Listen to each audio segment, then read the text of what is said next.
need?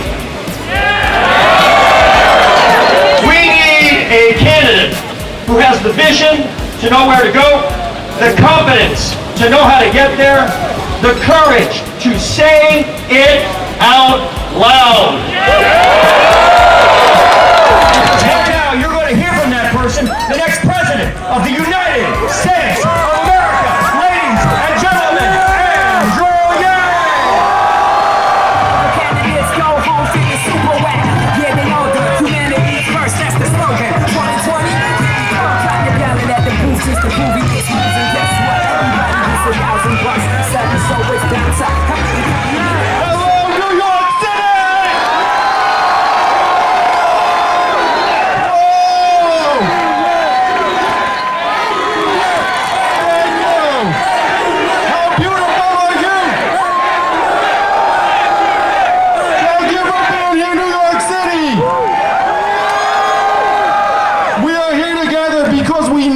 Country needs big changes, and we are just the people to see those changes through. Am I right? Now, most of you know I am not a career politician. Yeah, some of you like that. I'm an entrepreneur, I'm a problem solver, and I'm here with you all to solve the biggest problem that faces our country. It's a problem that's caused a lot of confusion over the last 2+ years, and the problem is this. How the heck did Donald Trump become our president in 2016? We automated away 4 million manufacturing jobs. How many of you have noticed stores closing around where you live? And why are those stores closing? It's a one-word answer. Amazon, that's right. Amazon's like a giant vacuum sucking up $20 billion of commerce every year. It's now pushing 30% of malls and stores to close in our country. What's the most common job in this country? Retail, that's right, working in these stores and malls that are closing. The average retail worker is a 39-year-old woman making between $10 and $11 an hour. What is she going to do when her mall closes? But in 2 or 3 years, the bot's going to sound like this. Hey, Andrew, how's it going?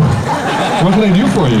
And I'll say, hey, can you take care of this? I'll be like, sure thing. It's not going to be as seductive as I'm making it sound. For some reason, my bot voice is a little bit sexier than the AI is going to be.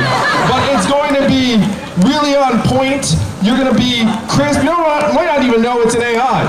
What's that going to mean for the 2.5 million Americans who work at call centers right now making $14 an hour? That's a new chant. They're out of a job. It's unfortunate. And I went to our friends in Washington, D.C., and I asked them, what are we going to do about this historic transformation? And what do you think the folks in D.C. said to me, New York? They said, number one, we can't talk about that. Boo, yeah, boo that. Number two, we should study that. And number three, they said the same thing. They said to Wendy's people in Ohio, we must educate and retrain Americans for the jobs of the future. Hey, I did the math. You all want to know how effective? Yeah, look at the math. We are terrible at retraining. Those programs have a success rate of 0 to 15%. And then when I said that to the folks in D.C., you know what they said to that? They said, I guess we'll get better at it. And the only way we are going to do anything about it is if you create a wave in other parts of the country and bring that wave crashing down on our heads. And that's why I'm here with you tonight in New York City. I heard this guy and I said, challenge fucking accepted. There's an Asian man running for president who wants to give everyone $1,000 a month. Milton Friedman and 1,000 economists signed a study saying this would be tremendous for America, and it was so mainstream that it passed the U.S. House of Representatives twice. In 1971, it was called the Family Assistance Plan. And then 11 years later, one state passed a dividend where now everyone in that state gets between $1,000 and $2,000 a year, no questions asked. And what state is that? New York. And how do they fund it? And what is the oil of the 21st century? Technology, that's right. And right now, the Democratic Party talks about empowering women. Here in New York, we know that there are thousands of women and millions nationwide that are in exploitative or abusive jobs or relationships that would be improved by $1,000 a month. Now, we can't stop there. We need to get healthcare off the backs of American families and businesses. Am I right, New York? It is messed up in the richest and most advanced economy in the history of the world. When we get sick or injured, we are more concerned with navigating our healthcare system and paying for treatment than we are getting well. I will move us towards Medicare for all and fix the incentives in the healthcare system. I have a way to accelerate our tackling climate change, and it is this.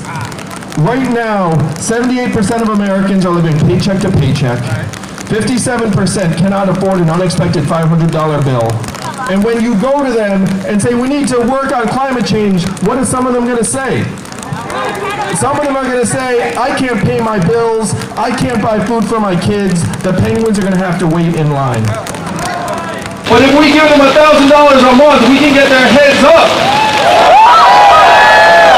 We can replace the mindset of scarcity that is sweeping our country and replace it with a mindset of relative abundance.